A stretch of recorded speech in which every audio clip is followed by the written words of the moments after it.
जयति परम ज्योति समम समस्तैरनंत पर्यायैः दर्पण तल इव सकला प्रतिफलति पदार्थ मालिका यत्र परमागमस्य बीजं निषेध जात्यन्ध सिन्दुर्विधानं सकल नय विलसितानां विरोधमथनं नमाम्यनेकान्तं विरोधमथनं नमाम्यनेकान्तम्।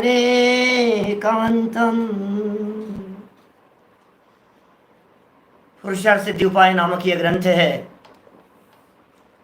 अमृत चंद्र नाम के आचार्य, जिनके नाम में ही अमृत है, भगवान आत्मा की सूक्ष्म विवेचना इस कलिप काल में करने वाले महान समर्थ आचार्य हिंसा और अहिंसा संबंधी अनेक प्रकार की गुत्थियों को सुलझा रहे हैं। हिंसा और अहिंसा के संदर्भ में जगत की भ्रांतियों को तोड़ने का प्रयास कर रहे हैं।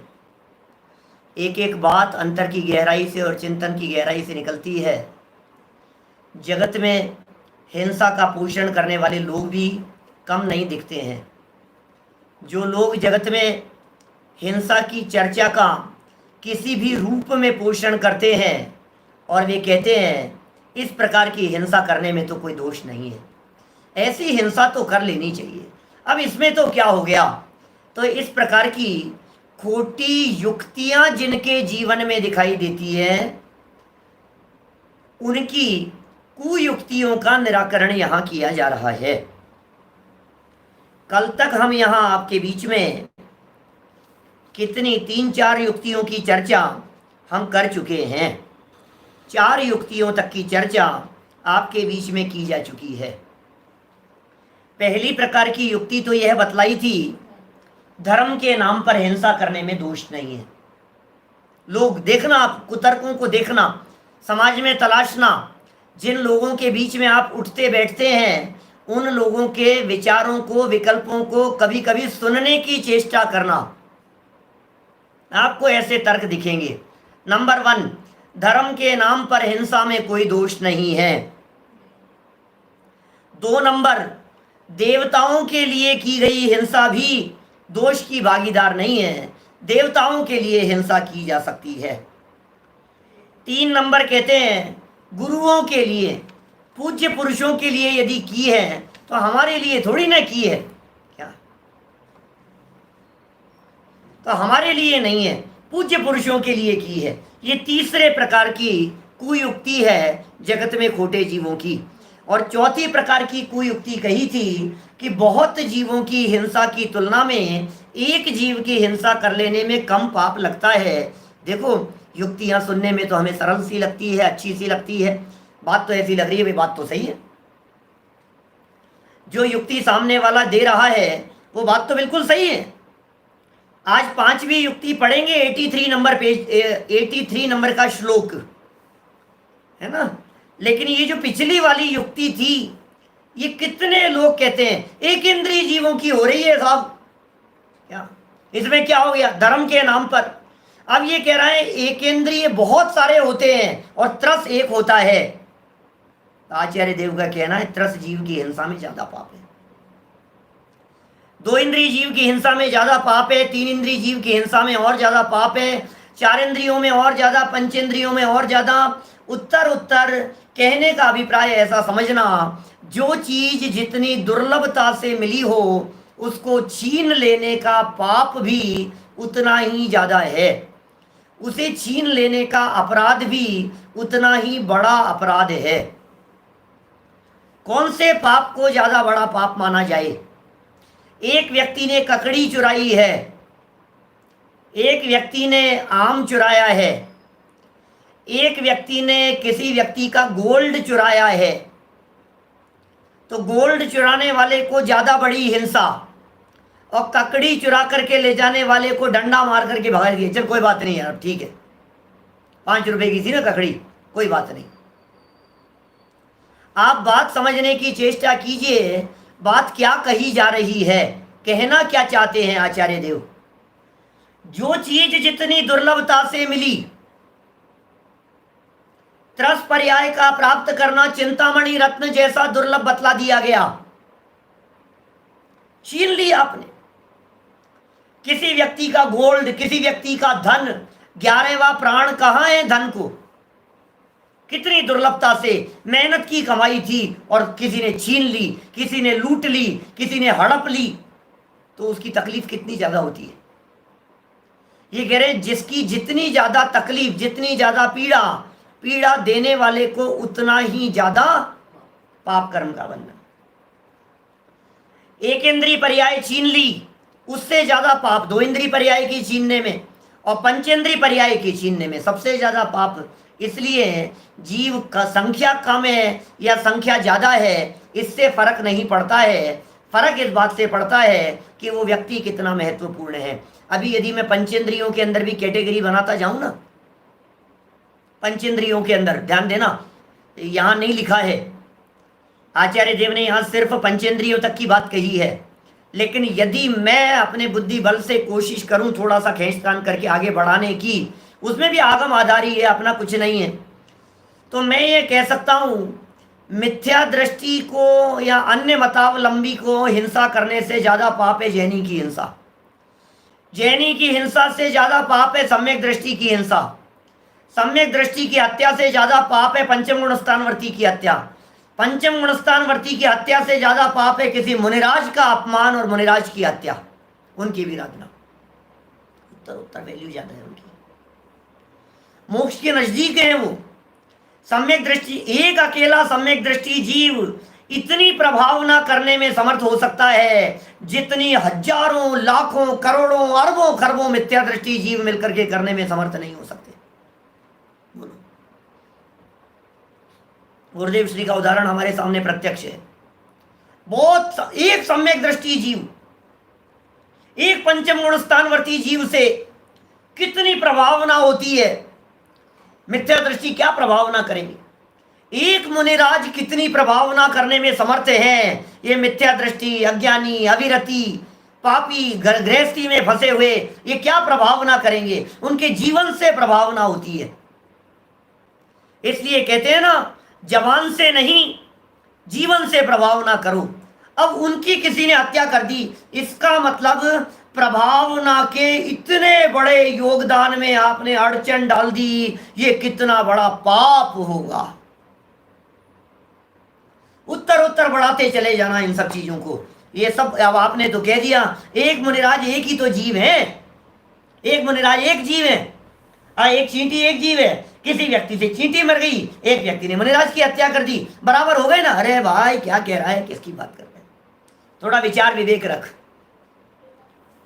बातों को थोड़ा गहराई में जाकर के सोच, ये बातें कैसी है, कितनी गंभीर है। जिनागम अभिप्राय को पकड़ता है, जिनागम अंदर की बात को पकड़ता है, आंतरिक अभिप्राय को पकड़ता है, आपके अंदर में क्या चल रहा है उसे देखता है।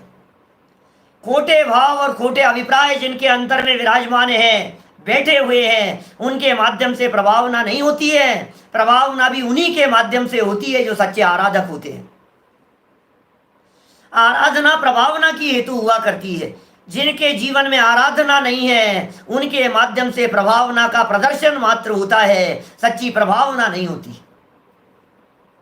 इसलिए ये वाक्य ख्याल रखना, सच्चे आराधक ही सच्चे प्रभावक हुआ करते हैं। और प्रभावना अंग की इन्हीं अमृत चंद्राचार्य की वे पंक्तियां स्मरण रखने योग्य हैं। कौन सी? आत्मा प्रभावनीयो रत्नत्रय तेजसा। आत्मा की प्रभावना जिसने की है, रत्नत्रय के तेज से जिन्होंने अपने आत्मा की प्रभावना की है, निश्चित तौर पर दुनिया में अपने आप प्रभावना होती है। देखिए, 5वीं खोटी युक्ति क्या कह रहा है ये व्यक्ति, मिथ्या मान्यता रखने वाला व्यक्ति, ये क्या बात कह रहा है। पेज नंबर है 113, श्लोक नंबर है 83। हिंसा में धर्म ठहराने की 5वीं कुयुक्ति, खोटी युक्ति क्या है? रक्षा भवति बहुना मेकस्यैवास्य जीवहरणेन इति मत्वा कर्तव्यं न हिंसनं हिंस्रसत्त्वानाम्। क्या कह रहे हैं अन्वयार्थ में? अस्य इस एकस्य एव एक ही जीव हरणेन जीव का घात करने से बहुनाम बहुत जीवों की रक्षा भवती रक्षा होती है। एक जीव को मार दो यार, बहुत सारे जीव बच जाएंगे। अब उल्टी धारा चल रही है। अभी तक जो चल रही थी वो हिंसा की तरफ चल रही थी। अब जो धारा चल रही है ये कह रहा है बचाने से, इतने जीवों के बचाने के लिए इसको मार दो। क्या समझ में आ रही है बात? इसको मार दो आप, क्योंकि ये हत्यारा है, ये हिंसक है, ये हिंसा करेगा, ये यदि जिंदा रहेगा तो न मालूम कितने लोगों को मार देगा, ऐसा सोचता है। ये जिंदा रहेगा तो कितने लोगों को और मार देगा, इसलिए इसको ही मार दो ना, तो इतने लोग तो बच जाएंगे। लगता है आपने बात तो सही लग रही है, बात तो सही कह रहे हो भाई साहब। यदि इस एक व्यक्ति को मार दिया जाए तो इतने लोग तो बच जाएंगे, कम से कम इतनी हिंसा तो नहीं होगी, इतने जीवों के प्राण तो बचेंगे।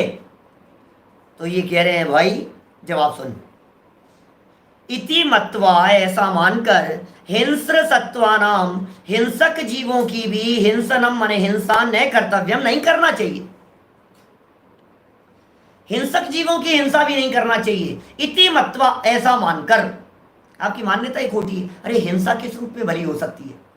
अच्छा चलो, कभी कभी पता है जब ये ऐसे तर्क देते हैं ना, मुझे ध्यान आ रहा है जब मैंने पहले चलाया था इसको 1999 के आसपास की बात है, 99 की बात है। तो उस समय जब चलाया था तब मैंने एक यहाँ तर्क दिया था, वो ख्याल आया मुझे अभी अचानक। मैंने तर्क दिया कि अच्छा चलो, ये हत्यारा है ना, तुम इसको मार रहे हो और तुम कह रहे हो कि मेरा अच्छा काम है। तो ये जैसे शेर है, नीचे उदाहरण दिए हैं, जैसे शेर है, एक शेर कितने लोगों को मार देगा गांव में, नरभक्षी हो गया है, इस शेर को मार दो। तो क्या गलती की हमने? हमने तो बचाया है बहुत सारे लोगों को शेर को मार करके। तो मेरा एक छोटा सा प्रश्न, छोटी सी बात जो मुझे स्मरण आई वो ऐसा है कि अच्छा ऐसे बहुत सारे शेर हैं दुनिया भर में, तो कितने शेरों को मार देगा?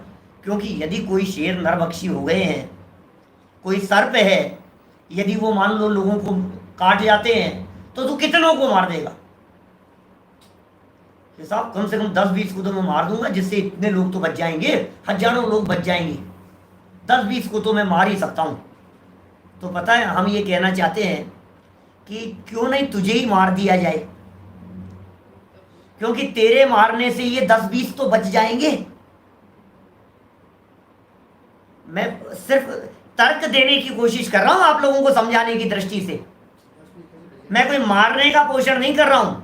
जो व्यक्ति ये कह रहा है कि हमने 50 लोगों को मारने वाले जीवों को मारा, एक एक शेर अपने जीवन में मान लो 25-25 लोगों की हत्या कर देता है, 25 लोगों को फाड़ करके खा जाता है, 25 जीवों को फाड़ करके खा जाता है एक शेर। तो मार देना चाहिए ना, कि मार देना चाहिए? तो कितने शेर मारेगा तू? कि 10-20 मार दूंगा मैं। 10-20 मारूंगा तो करीब 250 लोग बच जाएंगे। एक शेर 25 लोगों को मारता है, उदाहरण कल्पना कैलकुलेट करने के लिए बात कर रहे हैं।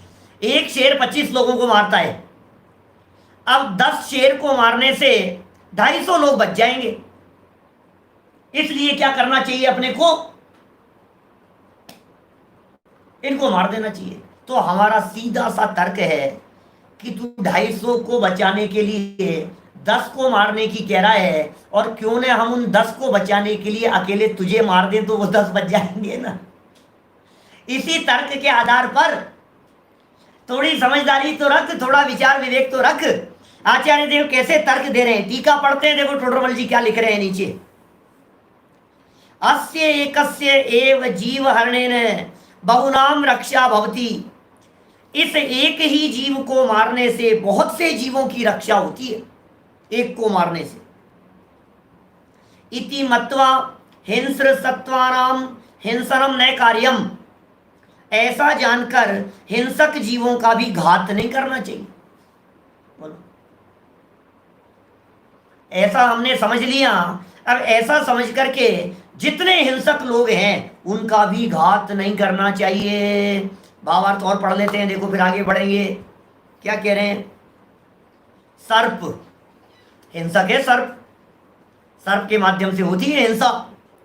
बिच्छू काट लेता है, डंक मार लेता है और लोगों को मौत के घाट उतार देता है। सिंह, शेर, नाहर, नार भी इसी तरह का है, इत्यादि दूसरे जीवों को काटने वाले, मारने वाले, हिंसक जीवों को मार डालने से बहुत से जीव बच जाते हैं। तर्क तो अच्छा लगता है, सुनने में तो अच्छा लगता है, बात तो सही है, वैसा बात तो सही है। आपको मालूम है, इस तरह का एक प्रश्न श्रीमद राजचंद्र जी से महात्मा गांधी ने पूछा था। श्रीमद राजचंद्र जी जो है महात्मा गांधी के गुरु थे।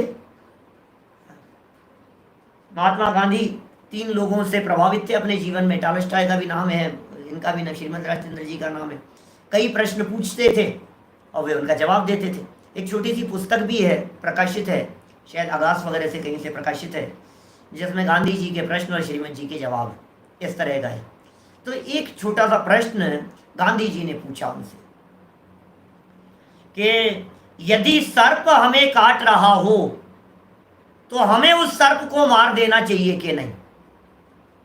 बोलो, यदि हम सर्प को नहीं मारेंगे तो हम मर जाएंगे, तो हम क्या करें? बोलो, अपनी जान बचाने के लिए। तो पता है श्रीमद जी ने क्या कहा? मैं सर्प की हत्या करने का उपदेश देकर तुम्हारे जन्म जन्मांतरों में नरक आदि गतियों में भेजने के लिए तैयार नहीं हूं। ऐसा कुछ जवाब दिया उन्होंने। मैं इस बात की कतई स्वीकृति नहीं दे सकता हूं, परमिशन नहीं दे सकता हूं कि तुम उसे मार दो और उसे मार करके खुद नरक में जाने का पाप बांध लो। बोलो, ऑटोमेटिक है व्यवस्था। ये नीचे लिखा है इन्होंने, बहुत सुंदर गजब के वाक्य दिए हैं, सच में जीवन बदल जाए ऐसे ऐसे वाक्य हैं। बातें तो करने में इस तरह की लग रही है, स्थूल स्थूल बातें हैं, वैसा सरल सरल बातें हैं, इनमें क्या है, लेकिन जो ये निष्कर्ष कहीं कहीं निकाल देते हैं। अब जैसे पुण्य पाप कर्म का निष्कर्ष निकाल दिया नीचे टोडरमल जी साहब ने, ये बड़ा गजब का है। देखो क्या लिखा, इनको मारने काटने वाले हिंसक जीवों को मार डालने में बहुत से जीव बच जाते हैं, इसलिए इनको मारने में पाप नहीं है। ऐसा श्रद्धान नहीं करना, क्योंकि इससे तो इसके कार्य का पाप लगेगा। तू होता कौन है उसे मारने वाला? तू होता कौन है दूसरे की हत्या के बारे में सोचने वाला? तुझे इस तरह का विकल्प क्यों आता है इसे मार दिया जाना चाहिए? अरे किसी की हिंसा करने का विकल्प मात्र अनर्थकारी होता है। तुम्हारे मन में ऐसा खोटा परिणाम आया क्यों कि इसकी हत्या हो जानी चाहिए? देखिए, ये जमाना तो वो था, 1000 साल पहले का जमाना था अमृतचंद्राचार्य का। 350 साल पहले की टीका है टोडरमल जी की। जंगली जानवर हुआ करते थे, शेर हुआ करते थे, राजा महाराजाओं का जमाना हुआ करता था। आपकी शासन व्यवस्था, न्याय व्यवस्था चलती नहीं थी, टीवी, मोबाइल, इंटरनेट ऐसी व्यवस्थाएं नहीं थी। लेकिन आज के समय में आप क्यों ऐसी भावना भाते हो कि उसको मार देना चाहिए, इसको मार देना चाहिए, इस डाकू की तो हत्या कर देनी चाहिए, इसका तो एनकाउंटर कर दिया तो बहुत अच्छा किया? ये सारी बातें ऐसे ही लागू होगी कि नहीं? हत्यारे की हत्या के संबंध में है ना ये सारी बातें। अरे यार, ये कितना बड़ा हत्यारा है, ऐसे व्यक्ति के साथ तो ऐसा ही सलूक किया जाना चाहिए। तुम हो कौन न्याय दिलाने वाले? मत सोचो ना किसी के बारे में। हम क्यों किसी के बारे में बुरा सोचे? अरे जो व्यक्ति आज हत्यारा दिखाई दे रहा है वो व्यक्ति आज ही दीक्षा लेकर के संयम अंगीकार करके 6ठे 7वें गुणस्थानवर्ती हो सकता है। अरे नहीं नहीं पंडित जी, क्या बात कर रहे हो आप? ऐसे कोई होते हैं क्या? पापी जीव दिखाई दे रहा है, क्या होगा? कोई पलटते हैं क्या ऐसे जीव? अपने जहनी तो पलट नहीं रहे हैं, दूसरों की बातें कर रहे हो, लेकिन हम हैं कौन दूसरे को सजा देने वाले?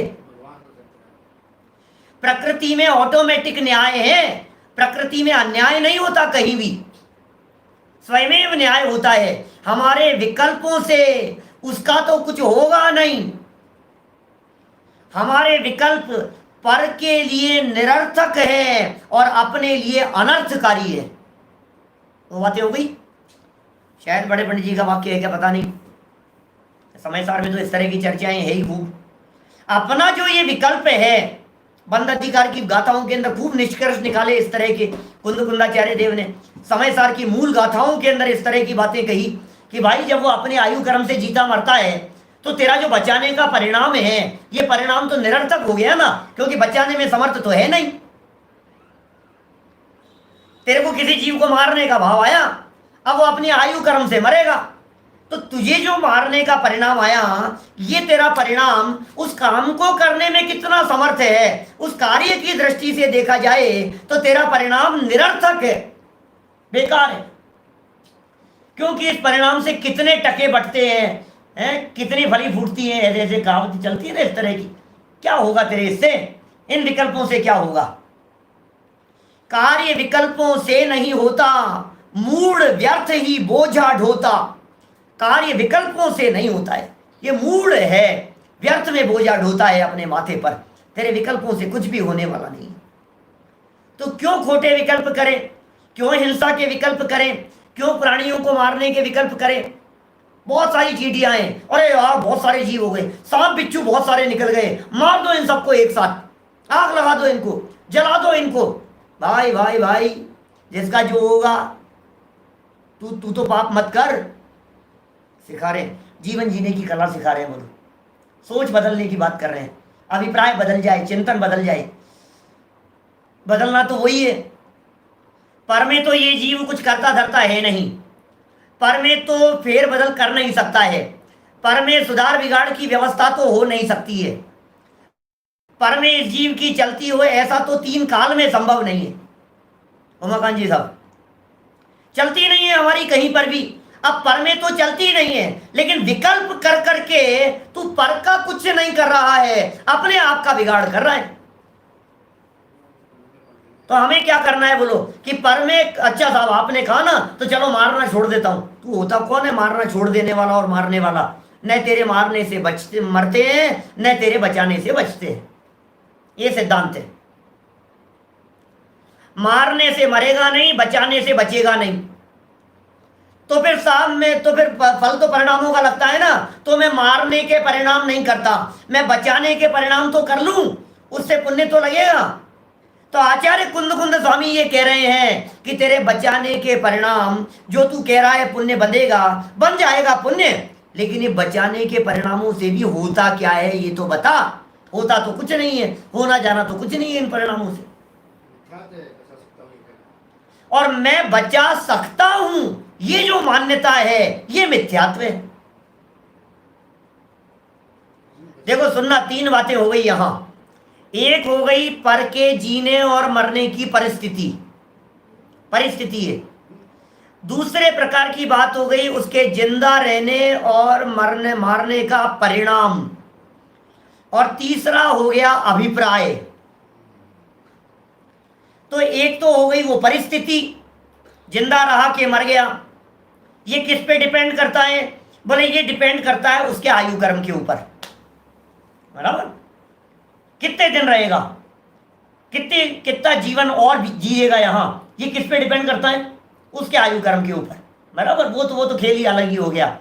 अब आ जाओ अपनी तरफ, इधर हमने बचाने के परिणाम किए, हमने मारने के परिणाम किए। क्या? तो मारने और बचाने के जो परिणाम किए हमने, बोले इन परिणामों से भी पुण्य पाप कर्म का बंधन तो होगा, लेकिन ये परिणाम कुछ करने में समर्थ नहीं होंगे। साता थोड़ी बहुत बंध जाएगी। और ये जो दूसरा अंतर में बैठा हुआ जो अभिप्राय है, मैं मार दूंगा, मैं बचा दूंगा, मैं बचा सकता हूं, मैं मार सकता हूं, ये है अभिप्राय की भूल। क्या बोलो? परिणामों से ऊपर उठने की बात है, ये अभिप्राय की भूल है, ये मान्यता सुधरनी चाहिए, ये मूल बात है। देखिए ये बात टोडरमल जी ने यहां लिखी है,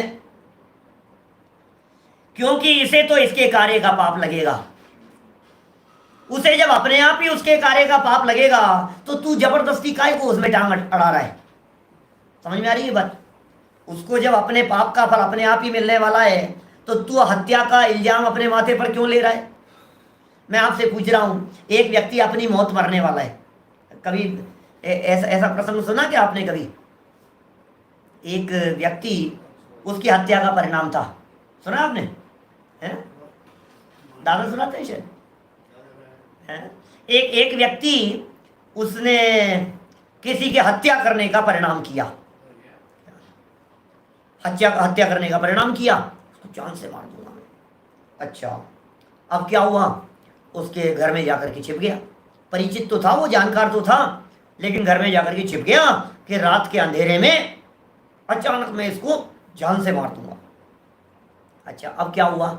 ये तो छिपा हुआ है। इतनी ही देर में जिसको मारने के लिए आया था, उसके हार्ट अटैक आया और वो सालो कर रहा है, तड़फड़ा रहा है। और इतने में घर के लोग जग गए, लाइट जल गई, इधर उधर से लोग आ गए, क्या हो गया क्या हो गया क्या हो गया? डॉक्टरों को फोन किया, डॉक्टर आ गए, देख रहे हैं, ये तो अंतिम सांसें चल रही है इनकी। अब बताओ, अब क्या करना है? जो मारने के लिए आया था, उसे मारना चाहिए कि नहीं मारना चाहिए? समझदारी किस बात में है? मैंने बताया था पहले, समझदारी किस बात में है, बोलो। अब तो समझदारी इसी बात में है कि तू वहां जहां भीड़ लगी है ना, चुपचाप वहां उन लोगों के साथ में मिल जा कि क्या हो गया क्या हो गया, सिंपैथी ले ले थोड़ी सी, कि हल्ला सुन करके आ गया, शोर सुन करके आ गया। मरते हुए जीव को मार करके क्यों हत्या का पाप अपने माथे पर लेता है? वो अपनी मौत मरने वाला है। सेम पोजीशन यहां कह रहे हैं कि साहब ये 10 लोगों को मारेगा, इसको मार देना चाहिए। टोडरमल जी क्या कह रहे हैं? तू क्यों पाप ले रहा है? उसने 10 को मारा ना, 10 को मारा के 25 को मारा के 100 को मारा के 50 को मारा, जो कुछ भी किया उसका पाप उसके साथ में, उसका पाप उसके साथ में, उसको अपने परिणामों का फल मिलेगा क्या? माने जो भी हो रहा है अपने मुंह से तो उसके लिए जवान नहीं निकालना, बस बेवजह खाम खामे पाप नहीं बांधना। अब तो खाम खा शब्द बोलता हूं तो संजय जी भाई साहब याद आ जाते हो आप मेरे को। क्या खाम खामे पाप बांध रहा है, ठाले बैठे पाप बांध रहा है, कुछ लेना देना नहीं है। ये लिखो, अगले अगले 3 वाक्य पढ़ो, देखो टोडरमल जी की 3 लाइनें क्या कह रहे हैं। लोक में अनेक जीव पाप पुण्य उपार्जन करते हैं, दुनिया में बहुत सारे लोग, और चल ही रहा है प्रति समय। कर्म बंधन किस समय नहीं है, नॉन स्टॉप 24/7 कर्म बंधन चलता है ना, क्या नॉन स्टॉप चल रहा है, कर्म का बंधन चल रहा है।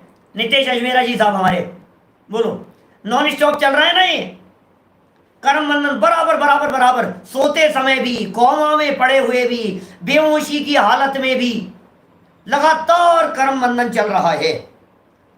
उसमें उनमें इसको क्या, वे हिंसक जीव हिंसा करते हैं तो उसका पाप उन्हें लगता है। आप उनकी हिंसा करके पाप उपार्जन क्यों करें, ये बताओ।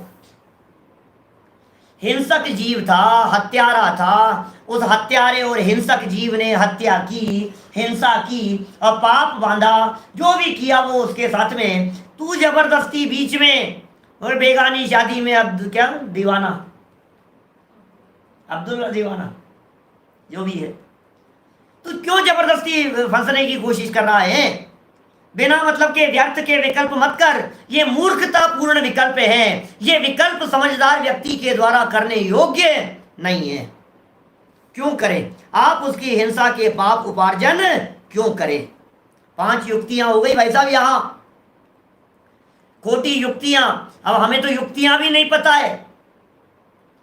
आपसे यदि कहे जाए कि लोग हिंसा करने के लिए, वो क्या कहते हैं ना, हिंसा का समर्थन करने वाले लोग क्या क्या बातें कह सकते हैं, हिंसा के समर्थन में तुम क्या क्या तर्क दे सकते हो, बताओ तो। आप बता सकते हैं क्या क्या तर्क? अभी यदि आप लोगों को ये कहा जाए कि चलो एक लेख लिख करके आओ और ये बात बतलाना हिंसा के संदर्भ में कि दुनिया में ऐसे किस किस तरह के तर्क हो सकते हैं जो हिंसा के पोषण के लिए हों? तो आप तो 2-4 बातें लिख सकते हो, 10-12 बातें बतलाइए। छठा तर्क सुनो अभी। श्लोक नंबर है 84। हिंसा में धर्म ठहराने की छठवीं कुयुक्ति, खोटी युक्ति बतला रहे हैं। बहुसत्व घातिनोमि जीवंत उपार्जयन्ति गुरु पापम इत्यनुकंपां कृत्वा न हिंसनीया शरीरिणो हिंस्र। क्या कह रहे हैं आचार्य अमृतचंद्र स्वामी? आचार्य देव के वचन है हमारे पास में, सुनो। फिर एक नई युक्ति दे दी इसने। क्या यार देखो, हम एक्चुअल में क्या है, वो लोगों को मार देगा वो तो एक अलग बात हो गई, लेकिन असली बात तो ये है, ये बेचारा मारा भी तो समझता नहीं है। शेर है बेचारा, ये समझ लो आप, बिल्ली है, कुत्ता है, हिंसा कर रहे हैं, अब ये तो समझता नहीं है खुद तो। अब हम यदि इसको मार देंगे तो इसको मारने से क्या होगा, इसको जो 10 लोगों को मारने का, 50 जीवों की हत्या करने का पाप लगने वाला था ना, वो पाप से बच जाएगा। क्या समझ में आ रही है बात? ये पाप से बच जाएगा। हमारे हृदय में तो करुणा है, ये बेचारा इतना पाप करेगा, अब ना समझे, ये बेचारा जिंदा रहेगा तो और 10-20 को मार करके पाप कमा लेगा, और ज्यादा जिंदा रहेगा तो 2-5 लोगों को और मार करके पाप कमा लेगा। क्या तो ये जो विचार आया है मन में, इस विचार से हम ऐसा सोचते हैं कि इनको मार देना चाहिए। ये नई युक्ति है, ये 6ठे नंबर का कुतर्क है इसका। पढ़ते हैं, देखिए यहां से अन्वयार्थ। हिंसा के भेद कोई पूछ रहे थे अभी सामने से, तो भाई साहब एक बात कहना चाहता हूँ, पिछले प्रवचनों को सुनना, बहुत सारे वेदों की चर्चा हम पीछे कर चुके हैं। हिंसा कितने प्रकार की होती है, कितने प्रकार से की जा सकती है, हिंसा के प्रकार कितने प्रकार से बनते हैं, वो सब द्रव्य हिंसा, भाव हिंसा, निश्चय हिंसा, व्यवहार हिंसा, और अलग अलग प्रकार के भंग और भेद बना करके पिछले व्याख्यानों में वो सब चर्चाएं की जा चुकी है ना। और वो जो हिंसा के जो भेद मिलते हैं, कौन से, आरंभी हिंसा, उद्योगी हिंसा, विरोधी हिंसा, और एक सबसे बड़ी संकल्पी हिंसा, वो भी हिंसा के अलग प्रकार के भेद मिलते हैं, वो भी सब शास्त्रों के आधार पर जानना चाहिए। देखिए अन्वयार्थ पढ़ रहा हूं, श्लोक नंबर 84 का। बहुसत्व घातिन है, बहुत जीवों के घातक, अमी माने ये जीव जीवंत है, जीवित रहेंगे तो। अब देखो जैसे कितनी करुणा इसके हृदय में जागृत हो रही है, धर्मात्मा दिखाई दे रहा है, और अरे मेरे ऊपर तो बेचारे के ऊपर बहुत दया आ रही है, ये बेचारा जबरदस्ती पाप कर्म बांधेगा, ये ज्यादा पाप नहीं करे, इसलिए सोच रहा हूं मैं तो। बहुत होशियार है भाई बहुत अच्छी बात सोच रहा है। बहुत जीवों के घातक ये जीव जीवंत है, जीवित रहेंगे तो। गुरु पापम, बहुत पाप, गुरु मतलब बहुत बड़ा, गुरु पापम बहुत पाप, उपार्जयंती उपार्जित करेंगे, बहुत ज्यादा पाप बांधेंगे। इति इस प्रकार की अनुकंपाम कृत्वा, दया करके। ओह, मैं जो हिंसा भी कर रहा हूं ना, हिंसा का पोषण भी कर रहा है, और दया के नाम पर, क्या दया के नाम पर हिंसा का पोषण कर रहा है, गजब हो गया।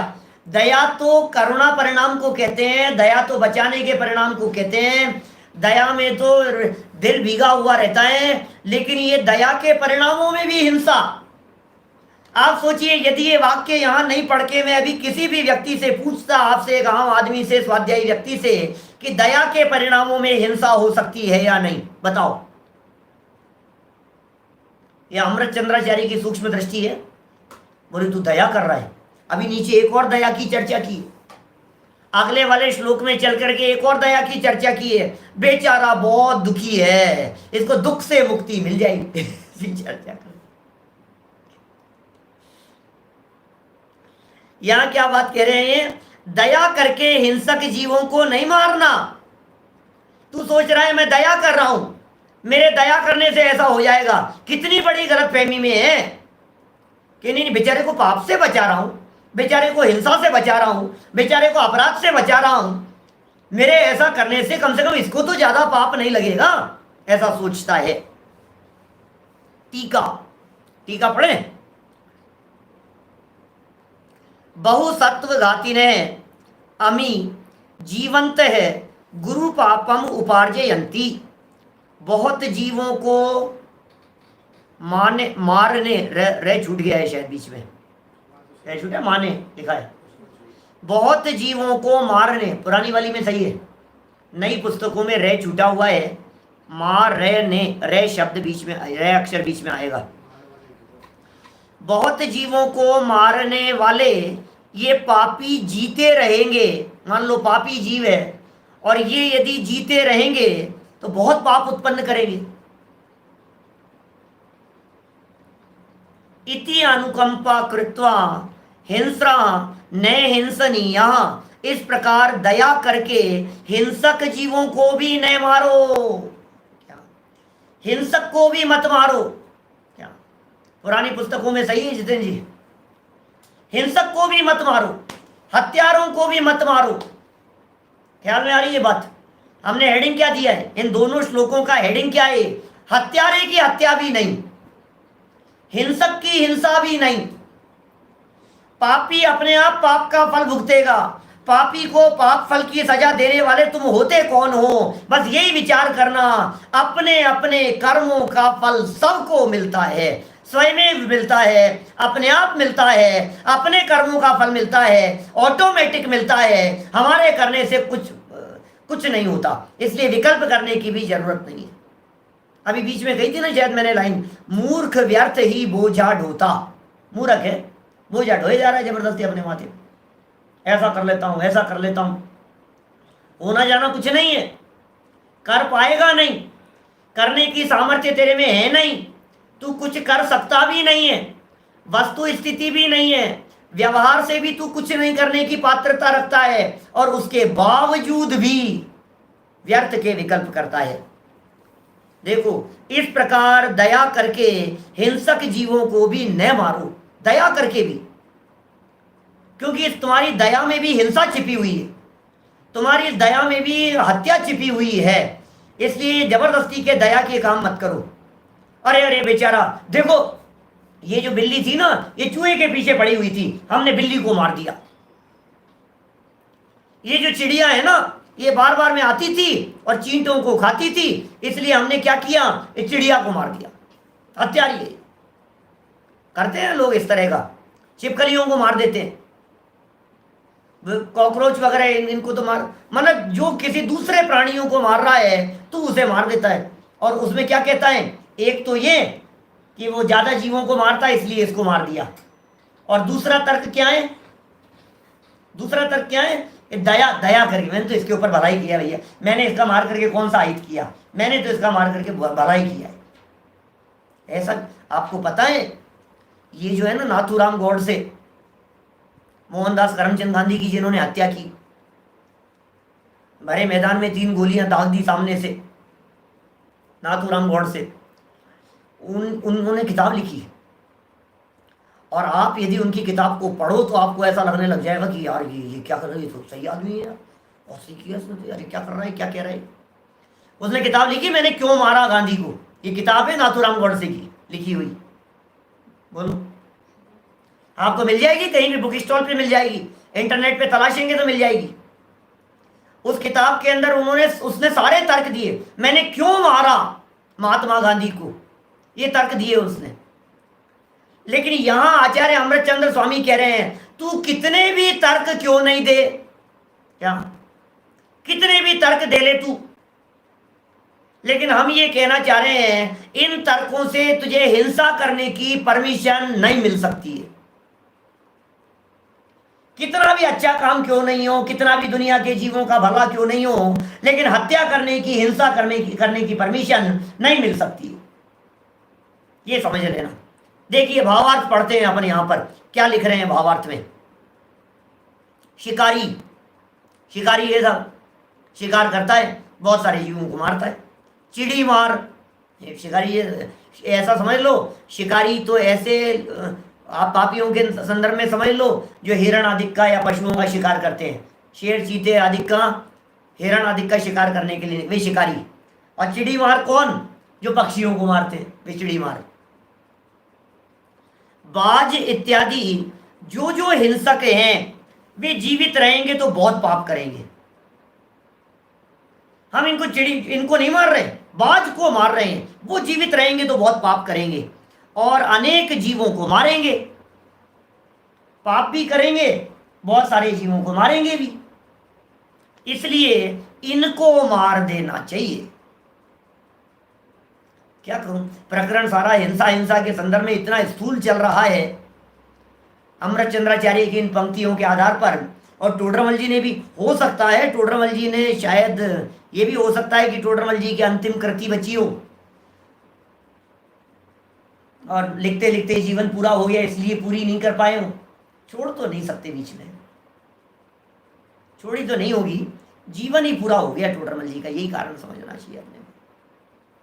नहीं तो कभी कभी ऐसा हो जाता है ना, ऐसा प्रकरण पढ़ते पढ़ते हमारे बहुत सारे साधन भी ऐसे हो सकते हैं जो इन विषयों को सुनते सुनते विरक्त हो सकते हैं। अरे यार बहुत सुन लिया यार, ये क्या यार, तो ये बातें इतनी, तो क्या बातें, ये इससे अच्छा तो आत्मा की चर्चा सुनेंगे ना अपन थोड़ी सी।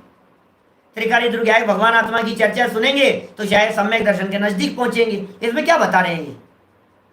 लेकिन उन सम्यक दर्शन और रत्नत्रय के विषयों के संदर्भ में भी सूक्ष्म विवेचन ये अमृतचंद्राचार्य आगे अधिकारों के अंदर बतलाने वाले हैं। यहां तो विषय क्या कह रहे हैं ये, इसलिए इनको मार देना चाहिए क्योंकि वो बहुत पाप करेंगे। ऐसा श्रद्धान नहीं करना, ऐसा खोटा श्रद्धान नहीं करना चाहिए, क्योंकि उनकी हिंसा वृत्ति का पाप उनको ही है। उन्होंने हिंसा वृत्ति रखी, शेर ने औरों को खा लिया, बाज ने दूसरे पक्षियों को खा लिया, इन्होंने उनकी हत्या कर ली, इन्होंने इनका ये कर लिया, चिड़ियों ने चींटों को खा लिया, चिड़ी को बिल्ली ने पकड़ करके खा लिया, बिल्ली को कुत्ते ने पकड़ लिया। अब जिसका जो हो रहा है सो हो रहा है, अपने को क्या बोलो। और ये साहब कैसी बात कर रहे हो, हमारी आंखों के सामने हिंसा हो रही है। सुनो, आंखों के सामने हिंसा हो रही है, तुझे बचाने का परिणाम आ रहा है, तू बचा ले। तेरे को दया का परिणाम आ रहा है, तू दया कर ले, लेकिन असली दया तो अपने आप की होती है ना। तेरे इन दया के परिणामों में आत्म परिणामों की हिंसा हो रही है, तुझे उस बात की खबर नहीं है। तो हिंसा की उस परिभाषा को क्यों भूल जाता है? आत्म परिणाम हिंसेन हेतुत्वात् सर्वमेव हिंसेतत्, ये बात क्यों भूल जाता है? दया करने के परिणाम में, बचाने के परिणाम में, रक्षा करने के परिणाम में उधर उधर पर दूसरे की संभालने अपना बिगड़ रहा है। दूसरे की संभालने यदि अपनी खोटी होती हो तो घर गृहस्थी वाले क्या कहते हैं बोलो? यार तू अपनी दुकानदारी को चौपट कर दिया तूने सामने वाले के चक्कर में, तू तो अपना काम संभालना। तो आचार्य देव कह रहे हैं तूने उसको बचाने के चक्कर में अपने परिणामों को खोटा कर लिया कि साहब आप दया के परिणाम को हाँ, दया के परिणाम भी पुण्य परिणाम है, बंधन का कारण है, ये समझ लो।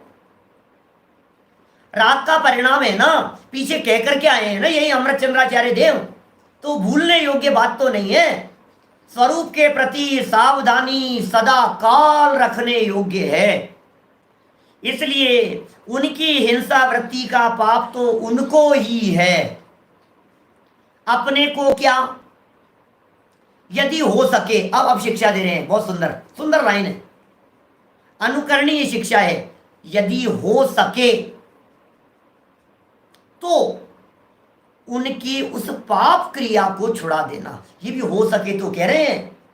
यदि तेरे बस में हो, यदि तेरे कंट्रोल में हो, यदि तू कुछ कर सके, सामने वाले पर तेरी थोड़ी बहुत चलती हो, तू उसे समझा सकता हो, तू उसे उपदेश दे सकता हो, तो क्या करना? खोटी प्रवृत्ति छुड़वा देना उसकी। भाई वो खूब पाप करेगा, पाप छुड़वाओ उससे, उसका जीवन मत छोड़ो।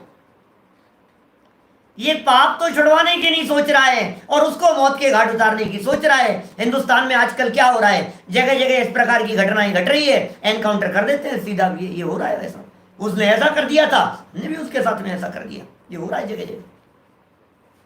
और हम तारीफ भी कर रहे हैं लोग उसकी। जगत में यदि आप सुनो तो लोग उनकी अच्छा किया, बहुत अच्छा किया, इन लोगों को तो तुरंत ही मार देना चाहिए, ऐसे लोगों को तो ऐसी ही सजा दी जानी चाहिए। टोडरमल जी के वाक्य पढ़ो, अमृत चंद्राचार्य की दृष्टि देखो, ये जो बातें कही गई है इन्हें थोड़ा सा चिंतन करके देखो। ये कह रहे हैं हो सके व्यक्ति को बदलो, हो सकता है उनका चिंतन बदलो, यदि तुम्हारे में संभव हो तो सामने वाले की दृष्टि बदल दो, क्या उसका हृदय परिवर्तन करो। ये कहा जाता है ना, पाप से घृणा करो पापी से नहीं। इसलिए व्यक्ति को मौत के घाट उतारने से काम नहीं चलेगा, व्यक्ति का हृदय परिवर्तन कैसे हो सकता है उसका प्रयास किया जाना चाहिए। मैं तो कहता हूं चलो आपके घर का बच्चा यदि ऐसा बदमाश निकल जाए तो क्या करोगे, बोलो। अब यही वाक्य समझ में आएगा कि नहीं आपको, यहां जो लिखा है। जिग्नेश भाई, यदि हमारे घर का बच्चा गलत रास्ते पर निकल जाए तो क्या करेंगे, तब भी हम यही कहेंगे मार देना चाहिए, नहीं कहेंगे ना, तब तो यही कहेंगे नहीं नहीं मारना नहीं चाहिए, सुधारना चाहिए। तब आपको ये टोडरमल जी का वाक्य याद आएगा, सुधार देना चाहिए। नहीं नहीं मारो, अरे नहीं बच्चा है, अरे सुधर जाएगा सुधर जाएगा, सुधार लो इसको, कोई बात नहीं, मारो मत इसको, मारने से क्या होगा, सुधारो। और जब दूसरों की चर्चा चल रही है हिंदुस्तान में, गली गली में जब कोई घटनाएं घट रही है, तो फिर तुम्हारी जबान से क्यों निकलता है कि मार देना चाहिए। अपने पर आती है तो कहता है सुधार दो, और दूसरे की बात आती है तो कहता है मार दो।